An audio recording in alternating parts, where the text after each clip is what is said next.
Welcome to 8020 series, and this is the episode 2 of the making of the Constitution. So, in this series, we are going to discuss 80% of the syllabus through 20% of the PYQs.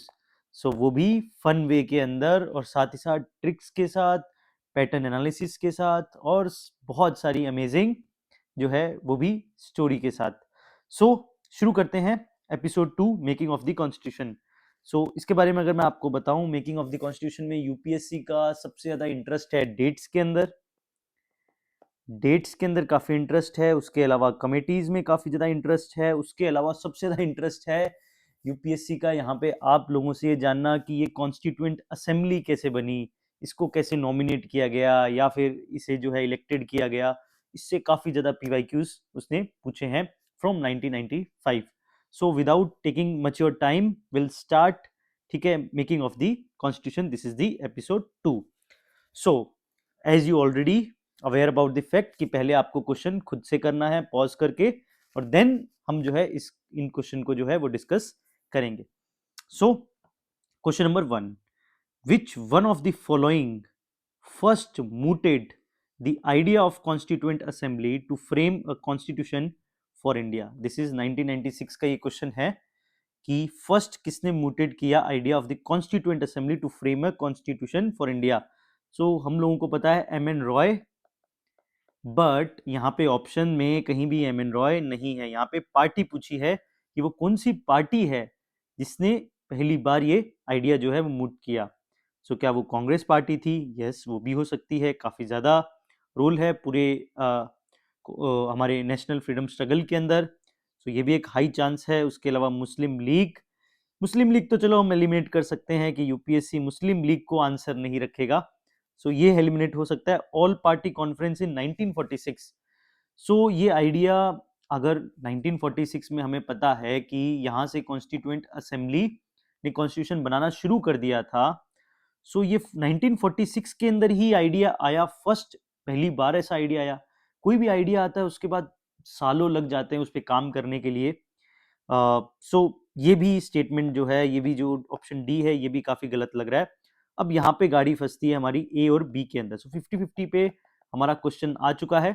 यहाँ पे आप जो है वो Swaraj party के पास साथ भी जा सकते हैं एंड कांग्रेस पार्टी के साथ भी जा सकते हैं, बट आंसर है यहाँ पे Swaraj party is the right answer.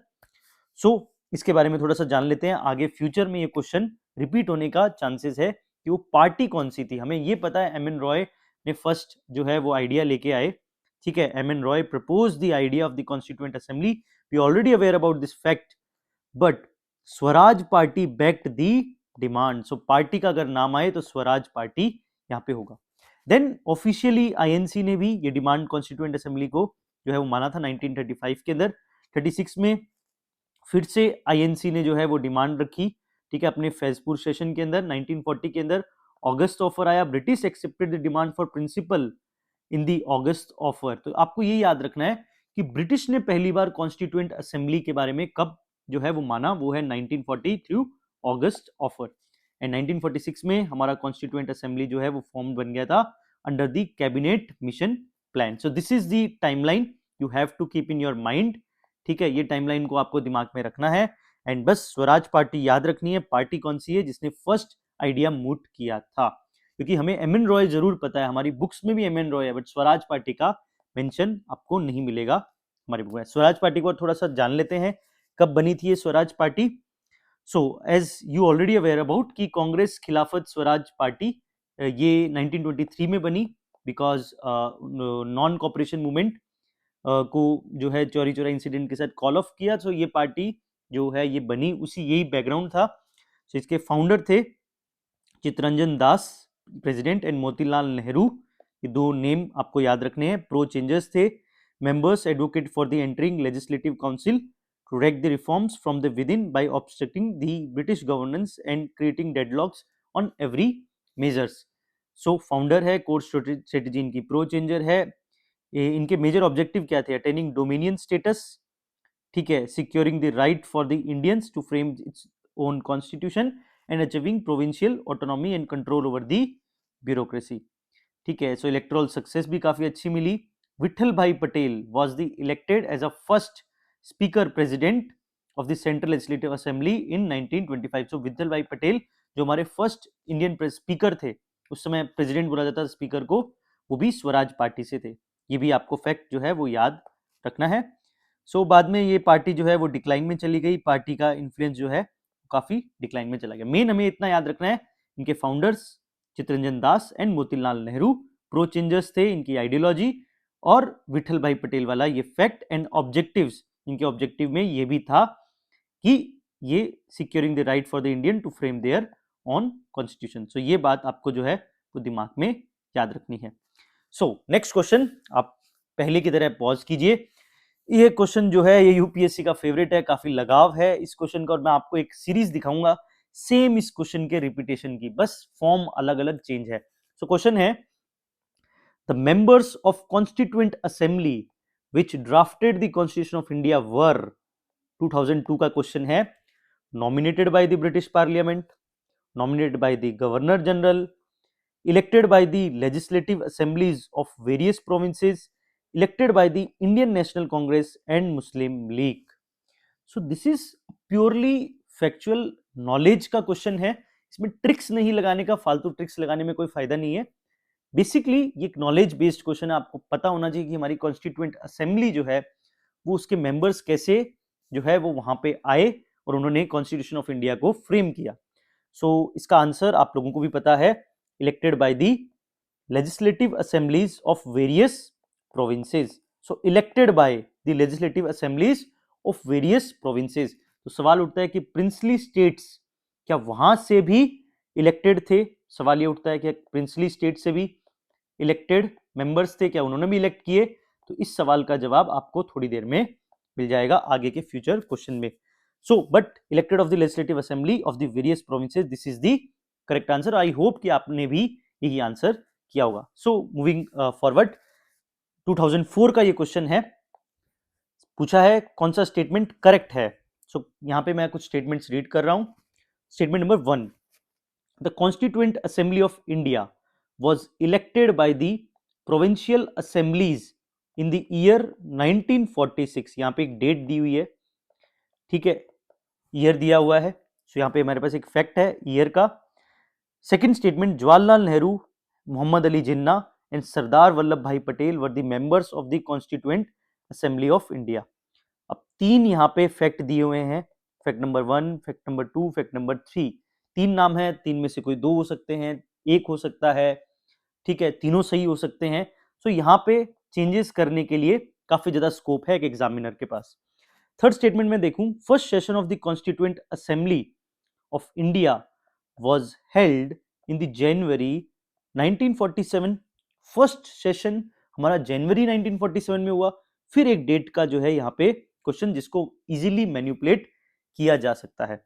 And next, the constitution of India was adopted on 26 जनवरी 1950। फिर से एक डेट दी हुई है, तो यहाँ पे 3 डेट्स दी हुई है और एक में हमारे पास पर्सनैलिटीज के नेम है। मतलब यहाँ पे 3 स्टेटमेंट गलत होंगे और कोई एक स्टेटमेंट जो है वो सही होगा। सवाल उठता है कि वो एक स्टेटमेंट कौन सा सही है। चलो एक एक को देखते हैं कि सबसे ज्यादा गलत होने के चांसेस कहां पे हैं। सबसे ज्यादा अगर मैं बात करूं तो बी का गलत होने का चांसेस ज्यादा है, बिकॉज मोहम्मद अली जिन्ना जो है वो हमारे कॉन्स्टिट्यूएंट असेंबली का पार्ट नहीं थे। अगर वो होते तो एटलीस्ट हमें आज पता होता कि ये मोहम्मद अली जिन्ना ने सजेस्ट किया था, ये उनका सजेशन है, तो not part of the constituent assembly. तो ये सबसे गलत स्टेटमेंट है, तो हमने एक गलत स्टेटमेंट को आइडेंटिफाई कर लिया है। Next, first session of constituent assembly of India was held in January 1947। So हम इंडिपेंडेंस हमें मिली थी 15 अगस्त 1947 के अंदर। 1947 में हमें इंडिपेंडेंस मिली, और क्या उससे जस्ट पहले जनवरी 1947 में फर्स्ट सेशन हुआ कॉन्स्टिट्यूएंट असेंबली का? नो, ये भी गलत है, और डेट है ये भी गलत यहाँ पे स्टेटमेंट है। फर्स्ट सेशन हमारा हुआ था दिसंबर में, और वो भी 9 दिसंबर 1946 को हमारा फर्स्ट सेशन हुआ था, और ये स्टेटमेंट भी गलत है। The constitution of India was adopted on 26 जनवरी 1950। काफी सही लग रहा है, काफी सही लग रहा है। यहीं पे ट्रैप है कि एडॉप्टेड नहीं, यहाँ पे तो हमारा कॉमेंस हो गया था, हमारा शुरू हो गया था, ठीक है। तो ये आपको याद रखना है, कॉमेंस डेट है, इट्स नॉट एडॉप्टेड। हमने एडॉप्ट किया था हमारा कॉन्स्टिट्यूशन 26 नवंबर 19, बताइए आप क्या लगता है आपको, ठीक है, 26 नवंबर 1949 पे हमने अडॉप्ट किया। तो ये स्टेटमेंट भी गलत है, तो स्टेटमेंट 1 इज करेक्ट। और जो पहले हमारे उसी से की गई है पीवाईक्यू से, the constitution of India elected by the provincial assemblies in the year 1946, ठीक है। सो ये दिमाग में रखना है। सेम इसी क्वेश्चन पे, मतलब आप देखो पीछे वाला भी क्वेश्चन जो हमने किया उसमें भी कुछ इस टाइप की इंफॉर्मेशन थी, ये हमें याद रखना है, ये फैक्ट। और यहाँ पे देखो ट्रैप कहाँ कहाँ पे दिए गए हैं, इन ट्रैप्स को जरूर याद रखिएगा। मोहम्मद अली जिन्ना और एडॉप्टेड, ये word adopted is very important in first session of constitution. तो यहीं पे मैं आपको एक होमवर्क देता हूँ। आपको पता है मैंने आपसे दो चीजें मांगी है, पहली कि आप इस पूरी सीरीज को कोई भी अपने जो सबसे बेस्ट फ्रेंड है उसके साथ शेयर करेंगे, एंड सेकंड आपसे मांगी है कि मैं आपको रोज कुछ होमवर्क दूंगा, आप जो है बिल्कुल सच्चे मन से उसको जो है कमेंट के अंदर उस होमवर्क को कंप्लीट कीजिए, ठीक है। ये बिल्कुल भी मैटर नहीं करता कि किसी ने ऑलरेडी वो आंसर डाला हुआ है कमेंट में, बट आप अपना काम जो है वो फुलफिल कीजिए। तो आज आपका क्वेश्चन नंबर 1 है आपके लिए कि आप मुझे बताएंगे प्रीएम्बल में कौन सी डेट दी हुई है। प्रीएम्बल के अंदर मेंशन डेट और वर्ड्स कौन कौन से यूज किए हैं उसके आसपास, कि एडॉप्ट लिखा गया है, एनेक्ट लिखा गया है, क्या लिखा हुआ है, प्लस डेट आप मुझे, फर्स्ट क्वेश्चन है ये आपके लिए होमवर्क, आप मुझे कमेंट बॉक्स में बताएंगे। ये हमने ऑलरेडी डिस्कस किया हुआ है। ये इलेक्शन हेल्ड हुआ था कैबिनेट मिशन प्लान के under, and while Jawaharlal Nehru Sardar Vallabh bhai prominent active member थे, मोहम्मद अली जिन्ना नहीं थे, नॉट अ मेंबर, ठीक है। First session was held in 9 December 1946, already हमने ये बात की है। And doctor Sachchidananda Sinha serving temporary president थे, and the constitution was adopted on 26 November 1949, जिसको हम कॉन्स्टिट्यूशन डे सेलिब्रेट करते हैं, and it came into force, ठीक है, कॉमेंस्ड ऑन द 26 जनवरी 1950, जिसको हम रिपब्लिक डे सेलिब्रेट करते हैं। अगर देखो अब ये था 2004 का क्वेश्चन, लगभग 20 साल के बाद आपको मैं फिर इसका एक दिखाऊंगा। अगर इन्हीं को अच्छे से प्रिपेयर कर लिया जाए, इन्हीं रॉन्ग स्टेटमेंट्स को बहुत अच्छे से किया जाए, तो एक न्यू क्वेश्चन बन सकता है। मैं आपको आगे दिखाऊंगा, सिर्फ इसी इंफॉर्मेशन पे यूपीएससी ने फिर से क्वेश्चन पूछा है 20 साल के बाद आएगा, वो आपको मैं दिखाता हूं। नेक्स्ट क्वेश्चन, वीडियो पॉज कीजिए, आंसर देने की कोशिश कीजिए। With reference to Indian history, the members of the Constituent Assembly from the provinces were 2013 में फिर से directly elected by the people of those provinces, nominated by the Indian National Congress and Muslim League, ठीक है, तो ये तो नहीं है, हमने ऑलरेडी देख लिया। Elected by the provincial legislative assemblies and selected by the government for their expertise in constitutional matter, तो ये भी गलत है। सो आंसर है elected by the provincial legislative assembly, ठीक है। थर्ड क्वेश्चन इन अ रो जो है हमने इसी फैक्ट पे देखा है, so option C is the correct answer, ठीक है। तो आप देखते हो कैसे यूपीएससी किसी क्वेश्चन के पीछे पड़ जाता है। ये तो वैसा ही कुछ हुआ कि वो राइट टू प्राइवेसी कौन से आर्टिकल के अंडर आता है, वो भी यूपीएससी का बड़ा फेवरेट है।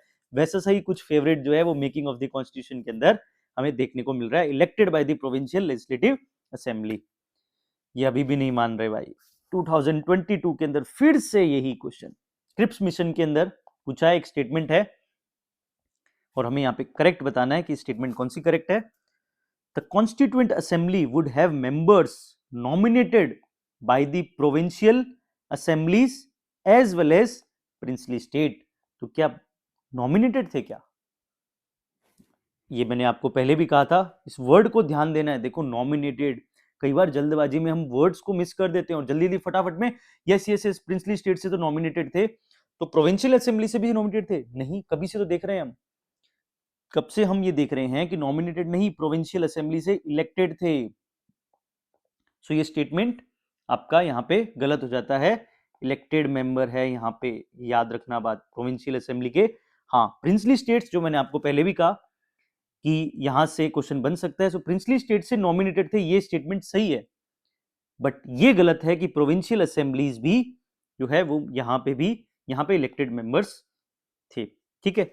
Next any province which is not prepared to accept the new constitution would have the right to sign a separate agreement with the Britain regarding its future status.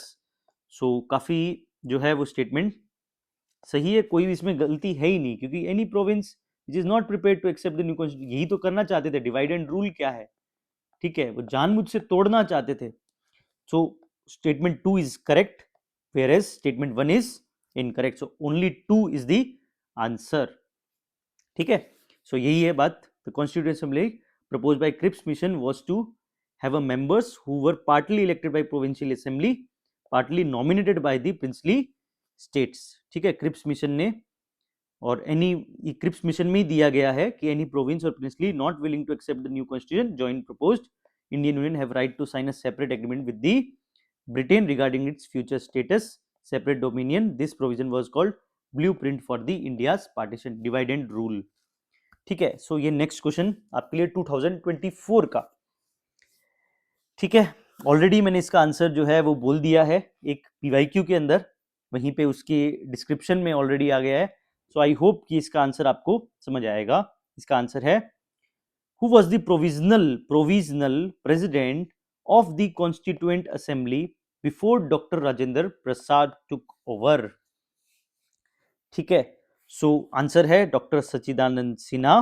ठीक है, French practice थी कि जो senior most जो है वो जो member होंगे वो बनेंगे फॉर द प्रोविजनल प्रेसिडेंट की, अंटिल जब तक जो हमारे परमानेंट जो राजेंद्र प्रसाद जो है वो इलेक्ट हुए, मतलब डिसाइडेड हुए, उससे पहले डॉक्टर सच्चिदानंद सिन्हा. अब हमारी जिम्मेदारी क्या है? हमारी जिम्मेदारी है कि हम सी राजा गोपालाचारी के बारे में जाने, अंबेडकर साहब के बारे में जाने, टीटी कृष्णचमचारी के बारे में भी जाने, क्योंकि ये 2024 के अंदर हमारे रॉन्ग स्टेटमेंट है, और रॉन्ग स्टेटमेंट कब हमारे राइट स्टेटमेंट या राइट आंसर्स बन जाए फ्यूचर में पता नहीं चलता. सो इतना दिमाग में आपको रखना है. सो डॉक्टर सच्चिदानंद सिन्हा के बारे में थोड़ा सा. Doctor Sinha was a temporary president elected for the first meeting of the assembly on the December 9, 1946. और फ्रेंच प्रैक्टिस है appointing the oldest member as the interim chairman.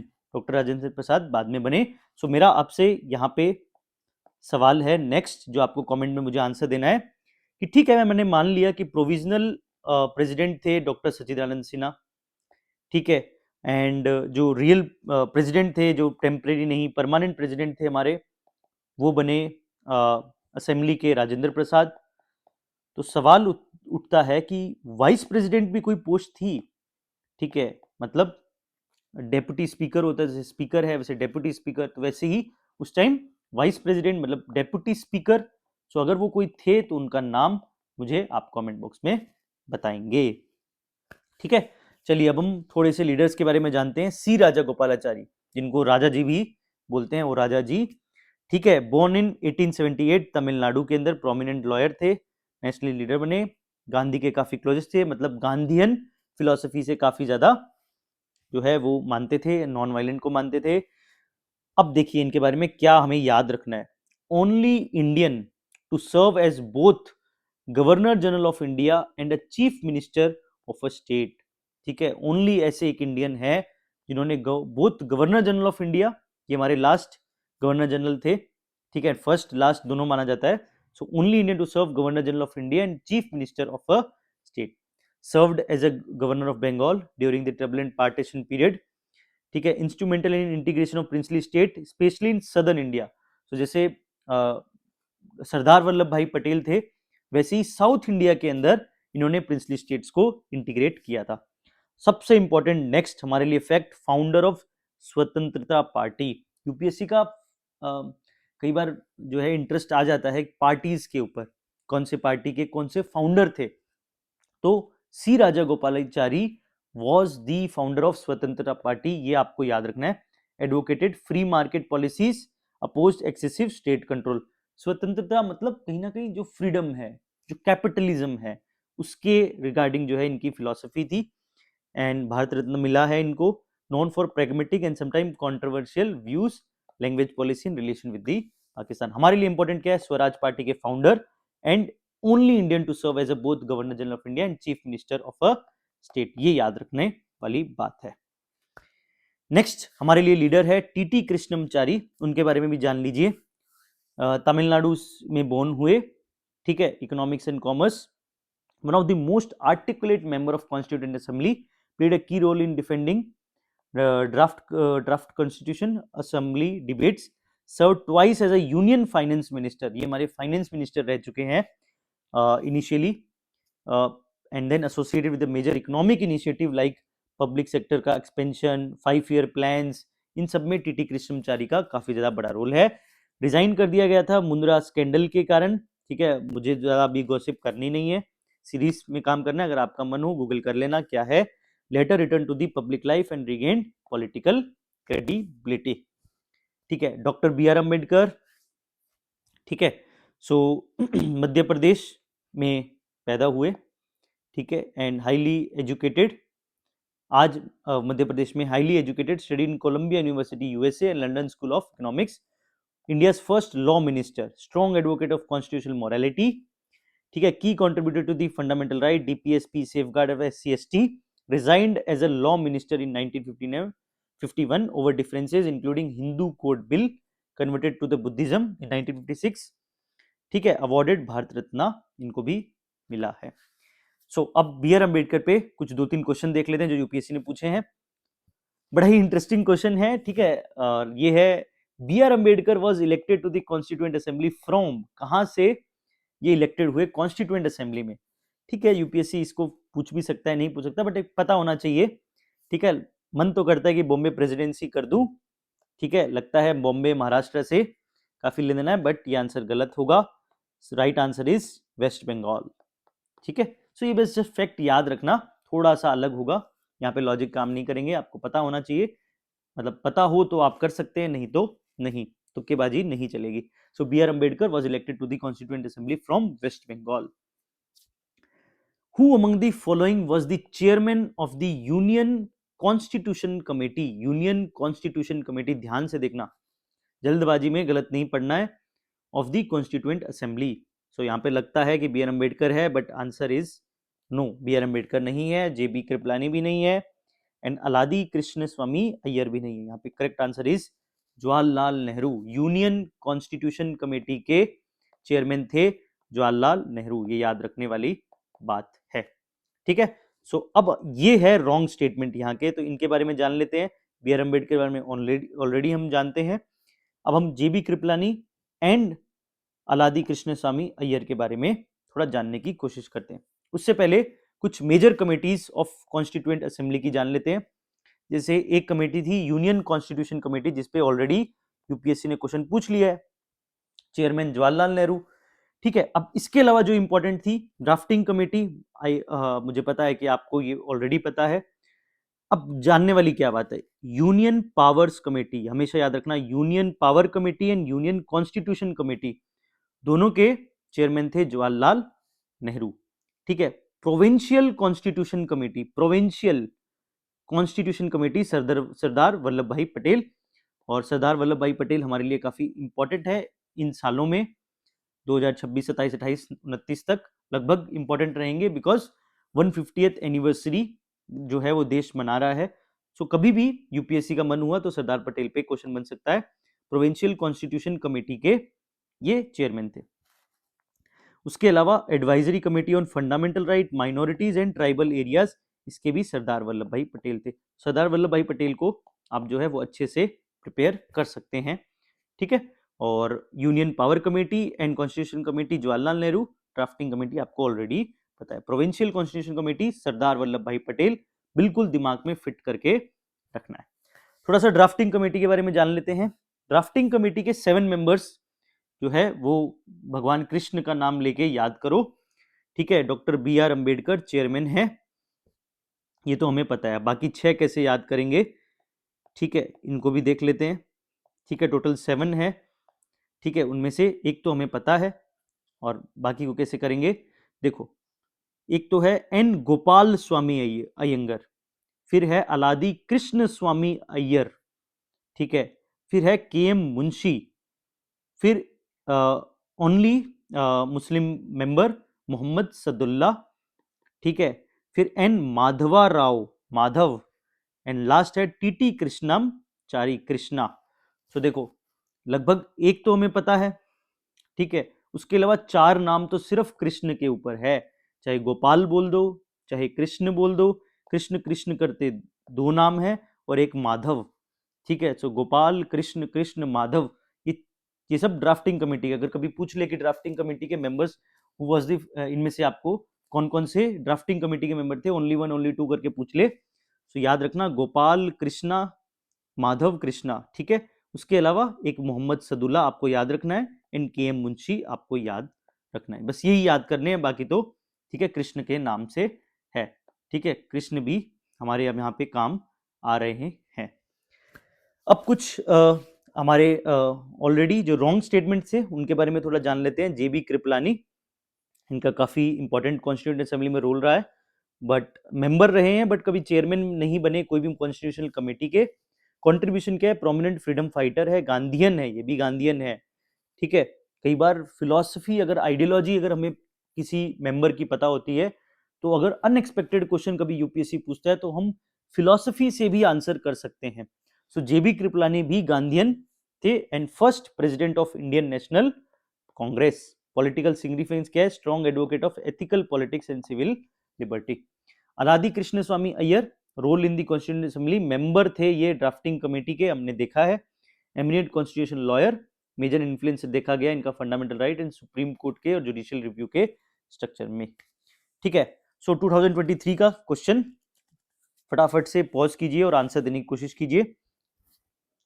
और मुझे लगता है कि ये हमारा फर्स्ट क्वेश्चन है असर्शन एंड रीजन वाला। सो इस क्वेश्चन को थोड़ा सा समझ लेते हैं बिफोर हम आंसर पे आए। इन क्वेश्चन में आपको क्या स्टेप स्टेप फॉलो करने हैं। स्टेप 1 आपको है कि पहले ये देखिए कि कौन सा रॉन्ग स्टेटमेंट है या कोई करेक्ट स्टेटमेंट है, ठीक है। रॉन्ग एंड करेक्ट स्टेटमेंट को आइडेंटिफाई करने की कोशिश कीजिए। अगर आप एक भी रॉन्ग आइडेंटिफाई कर लेते हैं स्टेटमेंट 1 एंड 2 से, तो हमें 1 ए और बी को तो पढ़ने की जरूरत ही नहीं पड़ेगी, ठीक है। हमें सिर्फ सी और डी में ही आंसर मिल जाएंगे कि statement 1 is correct but statement 2 is incorrect, statement 1 is incorrect, statement 2 is correct. So पहले हमें ये देखना होता है कि इसमें से करेक्ट कौन सा इनकरेक्ट कौन सा, अगर यही हो जाए तो हमारे सी डी में ही हमारा आंसर हमें मिलेगा। बट मान लो कि दोनों ही स्टेटमेंट सही है, तो फिर हमें एक नेक्स्ट स्टेप पे जाना पड़ेगा। अगर दोनों स्टेटमेंट सही होते हैं तो, ठीक है, तो ए और बी के अंदर दोनों स्टेटमेंट सही माने गए हैं, बट ये पूछ रहा है कि कौन सा करेक्ट एक्सप्लेनेशन है, क्या स्टेटमेंट 2 करेक्ट एक्सप्लेनेशन है स्टेटमेंट 1 का। तो उसके लिए यहां पे आप वर्ड्स यूज कर सकते हैं बिकॉज, ठीक है, बिकॉज, ठीक है। और इस टाइप के क्वेश्चन में आप बिकॉज लगा के देखिए कि क्या ये इसका कारण है, क्या इसको ये एक्सप्लेन कर रहा है, तो आपका आंसर ये सही होगा।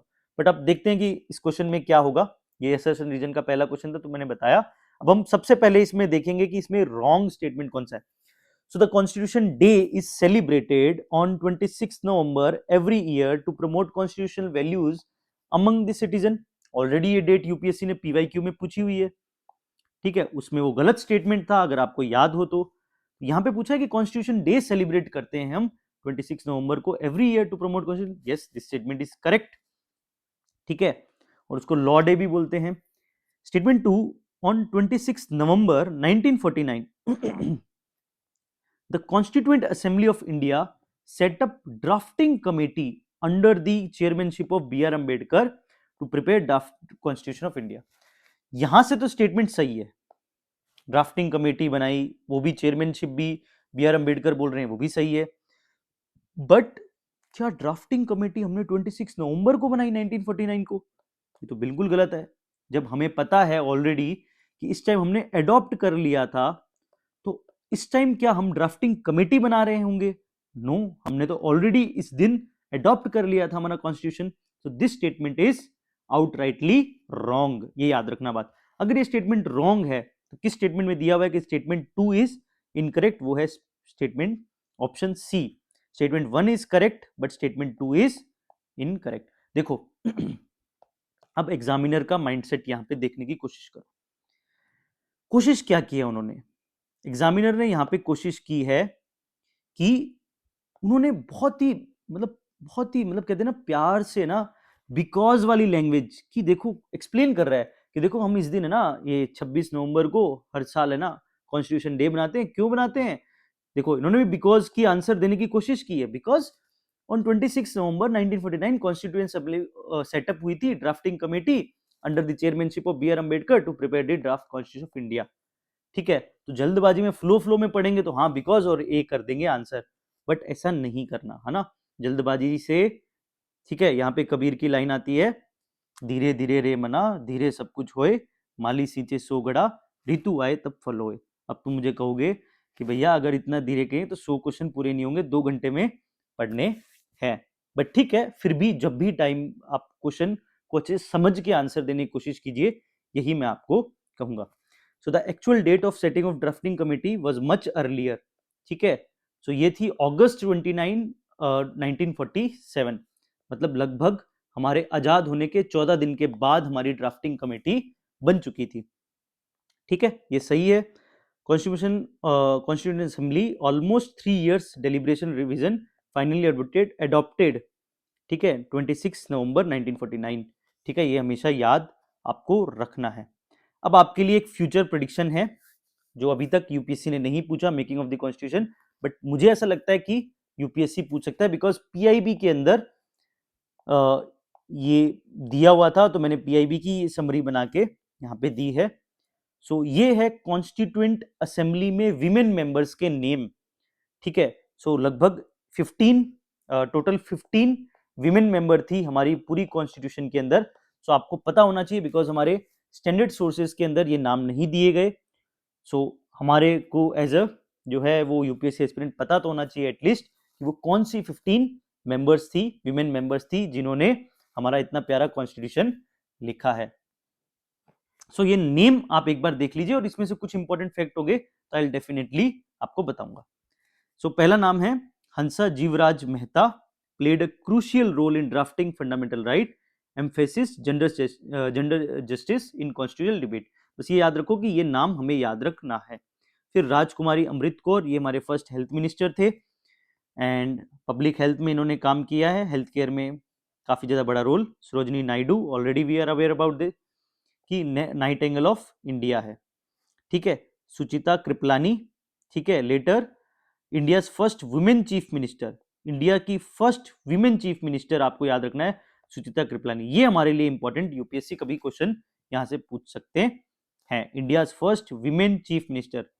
ठीक है, कौन से स्टेट की होगी ये? सो मुझे तो यूपी लग रहा है, बट आप मुझे कमेंट बॉक्स में बता देना अगर मैं गलत हूं तो प्लीज, है ना। Then Vijay Lakshmi Pandit, distinguished diplomat, supported international cooperation and India's role in global governance. And Amu Swaminathan, vocal advocate for gender equality, ठीक है, reflected in constitutional provision. Annie Mescarin, ये हमें नाम याद रखना है, contributed to debates on federalism and state integration, strengthened idea of unity in diversity, जो ये आज इतनी बार बोलते हैं, unity in diversity, unity in diversity. So इसके लिए एनी मेस्करिन को जाना जाता है। बेगम कुदासिया अजियाज रसूल, ओनली मुस्लिम विमेन मेंबर, 15 में से ओनली मुस्लिम मेंबर। सो ये भी कभी क्वेश्चन बन सकता है, सो आपको याद रखना है। देन दक्षिणी वेलयुधन, ठीक है, first Dalit women in the assembly.